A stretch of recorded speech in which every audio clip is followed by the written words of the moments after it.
अब आप लोग ये चक्रास क्या होते हैं, ये बिल्कुल गंदे होते हैं या बंद होते हैं या कोई एक पेटल्स ही नहीं होता है या इसमें बहुत गंदगी भरी रहती है। एक्चुअली शक्ति की स्थान है और यही टूटे रहते हैं, तो आपका जीवन कैसे ठीक होगा। स्पाइनल में दौड़ती है, सुषुम्ना में दौड़ती है, उसके बाद रनवे खत्म, फ्लाइट टेक ऑफ तो सूक्ष्म हो जाती है, चेतना चित्ती बन जाती है, वही आत्मा, वो परमात्मा की ओर दौड़।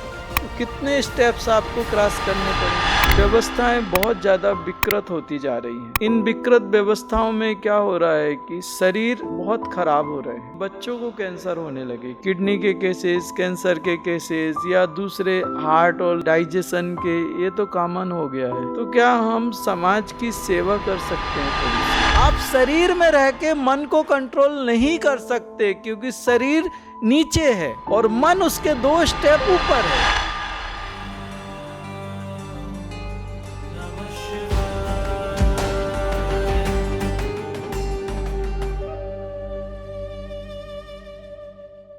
गुरुजी, किसी आदमी ने वशीकृत करके पैसा ले लिया, अभी वो तंत्र विद्या चला रहा है, तो अपने को उसको दुआ देनी चाहिए या क्षमा याचना का मांगनी चाहिए, क्या करना चाहिए? मतलब पैसा भूल जाए और वो अपने को परेशान कर रहा है, रात को सोने भी नहीं दे रहा है या भयंकर पीड़ा दे रहा है, तो मेरे सामने तंत्र नहीं चलता। तांत्रिकों में एक बात है कि जहाँ धूमावती का जो साधक बैठता है या महाविद्या का साधक बैठता है, सिद्ध होता है जिसको, वहाँ तंत्र ऐसे टुकड़े टुकड़े होके बिखरता है। हमें तंत्र तोड़ना नहीं पड़ता। जब हम तुम्हारे साथ साधना करेंगे तो कुछ ऐसी साधनाएं होती हैं कि वो सब टूटता है, कुछ नहीं बचता। नहीं, वो गुरुजी बार बार रिपीट करता है, वो मतलब और बार बार रिपीट करता है, इसका मतलब कोई तो कर्म होगा, वो तुमसे बदला ले रहा है कर्म। के लिए क्षमा क्या करें? उससे क्षमा मांगे या उसको दुआ देवें या क्या करें? वो कर्म नष्ट कर दो जिस कर्म के द्वारा प्रारब्ध आ रहा है। वो हम तुम्हें सब एक एक साधनाएं बताएंगे। तुम थोड़ा सब्र के साथ आगे बढ़ो। मेरे लेवल 5 के लोग भैरव का आवाहन कर लेते हैं। आप जो योगनिया सुनते होंगे, आप लोग तो लगभग पुराने साधक हो, कहीं ना कहीं आप कुछ ना कुछ साधनाएं करके आए होंगे। तो योगनिया जो रहती हैं, आपको पता होगा कितनी पावरफुल होती हैं। डाकनी जो होती है, उसकी साधना शमशान में होती डाकनी की। मैं आराम से यहीं दूंगा, योगनी दूंगा तुम्हारे को, वो करके जाएगी। भैरव, मेरे पास भैरवियां हैं और सारा ये सब टूटता है। शेर के साथ शेर ही चलता है। और मैंने पहले भी कहा, शक्ति के बिना शिव भी शव है। मैं तुम्हें कायर नहीं बनाना चाहता या मैं तुम्हें वो मौका नहीं देना चाहता कि तुम कहो कि मैं कमजोर हूँ इसलिए उसने ऐसा कर दिया। सामर्थ्य रहनी चाहिए अपने अंदर, उसके साथ क्षमा भी होनी चाहिए। जिसके अंदर ताकत नहीं है वो क्षमा करे तो क्या मतलब है उस क्षमा का? क्षमा तो उसकी बेहतरीन है जिसके अंदर सामर्थ्य है, उसके बाद वो क्षमा कर दे, वो बढ़िया है। प्रणाम भैया जी। सेवा और कर्म, इनका क्या रिश्ता है और सेवा से कर्म नष्ट हो सकता है क्या? कर्म शुद्धि और कर्म नष्ट करना, ये 2 अलग चीजें हैं क्या? कर्म शुद्ध नहीं हो सकते। आप दाग अच्छे हैं नहीं बोल सकते। वो टीवी में वो डायलॉग अच्छा लगता है। कर्म शुद्ध नहीं हो सकते। कर्मों से मुक्ति ही एक उपाय है। और सेवा के द्वारा अगर बिना अहंकार के अगर सेवा की जाए, निष्काम भाव से सेवा की जाए, तो वो साधना बन जाती है और कर्म नष्ट होने का एक तरीका है, वो उसको कर्म योग कहते हैं। नमः शिवाय। भैया जी, मटेरियलाइजेशन का क्या साइंस है? कृपया मार्गदर्शन करें। लोटस को अगर आप देखो पेटल्स को, तो वो पेटल्स में आप रेसे रेसे देखोगे, उन रेसों से ही वो पेटल्स बनता है, राइट? वो एनर्जी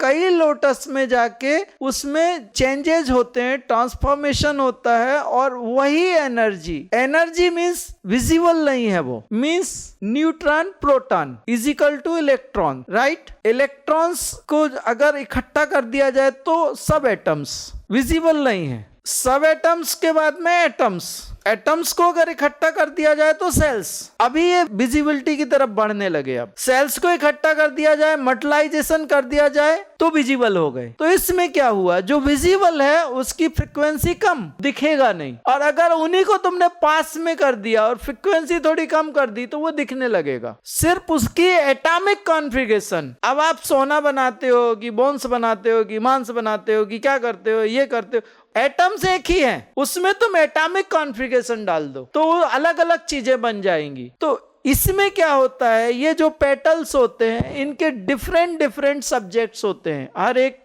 लोटस के एक एक पेटल्स के। मोस्टली अगर देखा जाए सुषुम्ना अनाहत से कनेक्टेड है, लेकिन आप ये नहीं कह सकते कि अनाहत का ही ये सब्जेक्ट है कंप्लीट। अनाहत में जब आप जाते हो तो आप गहरे ध्यान की अवस्था में प्रवेश करने लगते हो, स्थिति क्रम में आप आ जाते हो। अब आप लोग ये चक्रास क्या होते हैं, ये बिल्कुल गंदे होते हैं या बंद होते हैं या कोई एक पेटल्स ही नहीं होता है या इसमें बहुत गंदगी भरी रहती है। एक्चुअली शक्ति की स्थान है और यही टूटे रहते हैं, तो आपका जीवन कैसे ठीक होगा? सारा कंट्रोल तुम्हारे अंदर है, तुम्हें दुख या सुख देने वाले तुम्हारे कर्म हैं और तुम कॉलर किसी दूसरे की पकड़ रहे हो। कर्म नष्ट कर दो, तकदीरें बदल दो, कोई कुछ नहीं करेगा, खत्म बात। कोई कुछ कर रहा है इसका मतलब कुछ तो लेना देना था और वो लेना देना वापस वो बैलेंस करने को आ गया। मैं तो पहले से ही गुरु से साधना लिए, अभी तक मैं साधना कर रहा था 93 से। अभी 10 साल के बाद में बहुत बहुत मुसीबत आने लगी, अभी 10-15 साल हो गया, उसके बाद में अभी तक ठीक था। अभी मैं ऐसा आपको पूछना चाहता हूँ कि अभी जो मैं साधना करने बैठता हूँ ना, तो मेरे को होता नहीं है पहले जैसा। इसके लिए मैं आपके पास आया है और आप मुझे आगे का आपका जो चक्रास का और ये मूलाधार चक्र, ये सब कुछ अपने जो नॉलेज अपने ये टीवी अपने वीडियो माध्यम से दिया आप लोग को। आप सभी को यही करने वाला हूँ, आप अगर रिक्वेस्ट ना करो तो भी मैं जबरदस्ती करूंगा। तुम आ गए हो तो छोड़ूंगा थोड़ी तुम्हें। और एक बार मेरे साथ साधना करने के बाद मैं तुम्हें बता रहा हूं, तुम किसी दूसरे के साथ साधना करके देखना, तुम्हारा मन भरेगा ही नहीं। मेरे काम करने का तरीका जो रहता है ना, वो गजब होता है। और मैं करता हूं तो बिल्कुल बेस लेवल से उठ के हवा में जाता हूं, सीधा आकाश में उड़ता हूं। मैं गारंटी देता हूं आप दीवाने हो जाओगे। अभी तो आप आए हो, 5+ वालों से पूछोगी साधना क्या है, इसमें 5+ वाले बैठे हैं। नमः शिवाय भाई जी। हम एक्शन करते हैं तो कर्म लगते हैं, तो जैसे नेगेटिव विचारों से भी कर्म लगते हैं क्या? विचारों से ही कर्म आते हैं, एक्शन से नहीं आते। आपकी भावना अगर है तो कर्म होगा। अगर आप में मन ही नहीं है तो आप कुछ भी करो, कर्म बंधन नहीं लगता। मैंने बोलना ना विकर्म। लेकिन हम जब शांत बैठते हैं, ऐसे निगेटिव तो विचार आते हैं ना, तो वैसे बंधन लगते हैं क्या? आपके सोचने से अकेला कैसे कर्म होगा? सामने वाला भी तो एक गाली देने वाला होना चाहिए ना। कर्म कब होता है? जब दो लोग आपस में 2 नेगेटिव एनर्जी छोड़े या 2 पॉजिटिव एनर्जी छोड़े। तो आप अकेले ही तो छोड़ रहे हो ना, तो कैसे कर्म बंधन होगा उसमें? हाँ, लेकिन एक गंदगी तो होती है अपने अंदर, वो तो होती है। उससे क्या होता है कि जब आपके जीवन में जो पास्ट में जो घटना घट गई, आप जितना मथते हो तो वो कर्म जल्दी प्रारब्ध में आते हैं। आप अगर उसका मंथन ना करो, भूल जाओ, तो वो बहुत टाइम बाद प्रारब्ध में आएंगे। बच जाओगे तुम, उतने दिन सुख शांति से जी सकोगे। मथो मत उस कर्म को, नहीं तो वो उसमें से वो जहर निकलेगा फिर। प्रणाम। मैंने आपको डिवाइन सेशन में भी बोला था कि मेरे मोक्ष गुरु तो है और मेरे को गुरु दीक्षा मिली, तो मेरे को क्या बताना पड़ेगा कौन सा मंत्र, या आप मनोमन जानते हैं? नहीं, कोई जरूरत नहीं है। अच्छा। मेरी साधना टोटल डिफरेंट है। अच्छा, ठीक है। महाराज जी, आपने कहा कि आपके पास बहुत सारी साधनाएं हैं, तो ईश्वर प्राप्ति के लिए वो सारी साधना करना जरूरी है? कर्मों को नष्ट करने के लिए वो साधना करनी जरूरी है। ईश्वर तो है, उसको प्राप्त नहीं करना। और आपने जैसे कहा कि बहुत साधक तैयार करेंगे अलग अलग क्योर करने के लिए, अलग प्रॉब्लम के लिए, तो ईश्वर प्राप्ति का जैसा मेरा उद्देश्य है, तो क्या मुझे भी उसमें करना होगा या नहीं? मुझे क्या करना होगा उसमें जिससे मैं जल्दी से प्राप्ति कर पाऊँ? ईश्वर प्राप्ति के लिए एक बहुत शांति से आप मेरे साथ डिस्कस करो। एक्चुअल यथा स्थिति क्या है वो समझो। पहले पंचभूत हैं, ये 5 भूत की काया है। इसमें तुम्हारी कॉन्शियसनेस है। तुम समझते हो कि मैं विजय हूँ, मैं राम गोपाल हूँ, या जो भी तुम्हारी इससे अटैचमेंट है, तुम समझते हो मैं ये हूँ, राइट? ये तुम्हारी चेतना का स्तर है यहाँ। अब इसके ऊपर इन पंचभूतों से जुड़े 5 सेंसेस हैं। पृथ्वी तत्व से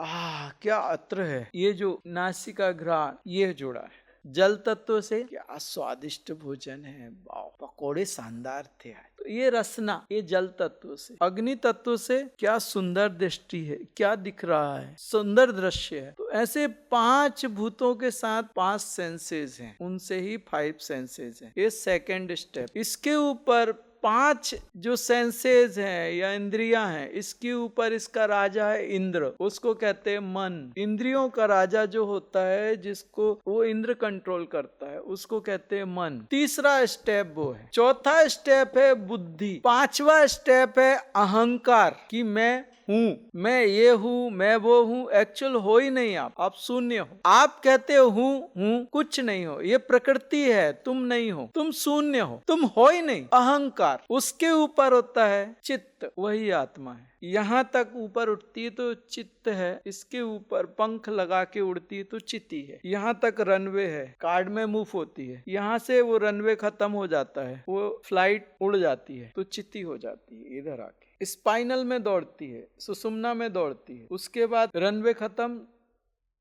flight take off, flight take off तो सूक्ष्म हो जाती है, चेतना चिति बन जाती है। वही आत्मा, वो परमात्मा की ओर दौड़ रही है। तो कितने स्टेप्स आपको क्रॉस करने पड़ेंगे। पहले ये पंचभूत तुम्हें समझना पड़ेगा, इससे उठने के लिए तुम्हें इसको जीतना पड़ेगा। तुम किसी चीज को पाना चाहते हो तो उसके बारे में तुम पहले जानकारी लेते हो ना, क्या है, कैसा है, सब समझते हो ना, और तुम पालोगे तो क्या हो जाएगा। तो ये एक एक सीढ़ी है, एक एक सीढ़ी पे जब आप अच्छी तरह से चलोगे, समझोगे, इन पे विजय प्राप्त करोगे, तब तुम उस स्थिति में पहुंच पाओगे। ये देह है, इस पंचभूत को अगर तुमने नहीं समझा तो 5 सेंसेस समझ नहीं आएंगे तुम्हें। इस पंचभूत को तुम्हें समझाना पड़ेगा। जब तुम्हारे को मैं रक्त में लेके जाऊंगा तो मैं कहूंगा इसमें अग्नि तत्व इतना होना चाहिए, जल इतना होना चाहिए, वायु इतनी होनी चाहिए, पृथ्वी इतनी होनी। अरे पृथ्वी बढ़ गया, देखो क्लाउड्स आ गए, अरे अग्नि कम हो गई, अब वो कैसे मूव होगा, चलेगा कैसे, उसमें तरलता नहीं आएगी, अरे वायु कम हो गया। रक्त की साधना करोगे ना तुम, शरीर ऐसा लगता है ना, आओ क्या बात है, जो फील आता है ना रक्त में साधना करने के बाद, ऐसा लगता है क्या क्यों करना और कोई साधना है, चलने दो। यही गहरे ध्यान में जाते हो, शरीर एकदम लाइट, पेट एकदम खाली और एकदम सुकून आता है। वहां तक ले जाने के तरीके बहुत है, किसी को उस तरीके से लेके जाऊंगा, किसी को उस तरीके से लेके जाऊंगा। दिक्कत क्या हो रही है, अभी व्यवस्थाएं बहुत ज्यादा विकृत होती जा रही हैं। इन विकृत व्यवस्थाओं में क्या हो रहा है कि शरीर बहुत खराब हो रहे हैं। अभी कैंसर के केसेस, बच्चों को कैंसर होने लगे, किडनी होने लगी, किडनी के केसेस, कैंसर के केसेस, या दूसरे हार्ट और इनके डाइजेशन के, ये तो कॉमन हो गया है। तो क्या हम समाज की सेवा कर सकते हैं थोड़ी सी? अगर मान लीजिए हमने 150 साधक रक्त पे तैयार कर दिए या 150 साधक हमने किडनी के तैयार कर दिए, तो क्या हम किडनी के उन पेशेंट्स को अटेंड करेंगे और जब वो ठीक होंगे तो क्या वो हमें ब्लेस नहीं करेंगे? तो 70 तो हमारे पास कुछ साधक हैं ब्लड के, और अभी उसी को वो एक हमने 5+ लिया है, अभी 5++ लेंगे तो उनको और शक्तिशाली कर देंगे, और ज्यादा पावरफुल कर देंगे, उनकी पावर और बढ़ जाएगी। इसके बाद क्या होगा, करीब 150 का ग्रुप फिर से ऐड होगा, तो वो 250 साधक सिर्फ ब्लड पे काम करेंगे, और वो इतने पावरफुल होंगे कि एक साधक आपका ब्लड चेंज करने के लिए काफी है। जब 250 साधक आपके ऊपर काम करेंगे तो आप सोचो कि रिजल्ट्स क्या होंगे। अरे तुम्हें परमात्मा तक तो पहुंचना ही है ना। तुम जब ब्लड की साधना करोगे तुम एकदम शांत हो जाओगे, तुम्हारा शरीर एकदम हल्का हो जाएगा, तुम्हें बॉडी एकदम बेटर फील होगी और तुम गहरी शांति में जाओगे। तो तुम्हें तकलीफ क्या है, दूसरा ठीक हो रहा है और तुम भी मजे में हो, तो मतलब दोनों हाथ में लड्डू है ना। ये तो कर्मयोग भी और ज्ञान योग भी। हम साधना कर रहे हैं तो हमारे को फायदा हो रहा है तो ज्ञान योग, और हम दूसरे को साथ में एनर्जी दे रहे हैं तो कर्म योग। एक तीर से 2 शिकार हो रहे हैं ना भाई सब। अगर आपको शरीर का नॉलेज नहीं है तो आप सेंसेस कैसे समझोगे, और अगर आपको इंद्रियों का नॉलेज नहीं है तो आप मन को कैसे कंट्रोल करोगे? आप शरीर में रह के मन को कंट्रोल नहीं कर सकते, क्योंकि शरीर नीचे है और मन उसके 2 स्टेप ऊपर है। कैसे कंट्रोल करोगे? तुम नहीं कर सकते। तुम्हें 5 एलिमेंट समझने पड़ेंगे, तुम्हें जानने पड़ेंगे, उनको शुद्धि करना पड़ेगी। और वो 5 एलिमेंट्स क्या होते हैं कि बोन्स में कितना पृथ्वी तत्व होना चाहिए, कितना जल होना चाहिए, कितना अग्नि होना चाहिए, कितना वायु होना चाहिए, कितना आकाश होना चाहिए। बात बिल्कुल वैसी है कि जैसे खीर है, उसमें ड्राई फ्रूट आप कितने डालोगे, दूध कितना डालोगे, क्या क्या डालोगे, हर चीज की क्वांटिटी होती है ना। अगर वो क्वांटिटी अगर प्रॉपर ना हो जैसी होनी चाहिए तो क्या खीर अच्छी लगेगी आपको? मीठा भी एक, उसका भी एक हद होती है। ऐसे ही आपके शरीर के एक एक ऑर्गन में, एक एक पार्टिकल में कौन सा तत्व कितना होना चाहिए, उसकी कितनी उपस्थिति स्थिति होनी चाहिए। समझना पड़ेगा आपको, ये आपकी बौद्धिक क्षमता को बढ़ाएगा, प्रकृति को समझने में आपको आसानी होगी, प्रकृति के साथ मर्ज होने में आप इजी हो पाओगे। अगर आप अपने आप को समझोगे तो प्रकृति समझ में आएगी, क्योंकि तुम प्रकृति का एक हिस्सा हो, तुम में पूरा ब्रह्मांड है ये। तुम अपने को समझोगे तो सारा यूनिवर्स समझ आएगा तुम्हें। और आखिरी में मैं बताऊं, तुम बोलते हो ना साक्षात्कार, प्राप्ति, सिद्धत्व, अस्सी के ऊपर गए ना तुम्हें लगेगा काय का साक्षात्कार, काय की मुक्ति, बम बम बम बम बम बम बम, मस्त राम मस्ती में और आग लगे बस्ती में। काय का साक्षात्कार, कुछ इच्छा ही नहीं रह जाती, खत्म। वो आत्म साक्षात्कार की भी इच्छा खत्म। इतना आनंद होता है, इतना मस्त, एक अलग ही स्थिति हो, एक अलग ही कॉन्सियसनेस होती है, एक अलग ही लेवल होता है, उसमें कुछ रहता ही नहीं है। क्यों चाहिए? और जब वो आत्म साक्षात्कार मिलता है तो वो ऐसे मिलता है, आ गए क्या, चलो ठीक है। तो पहले आप आत्म साक्षात्कार कर लो, फिर शरीर पे अपन रिसर्च कर लेंगे।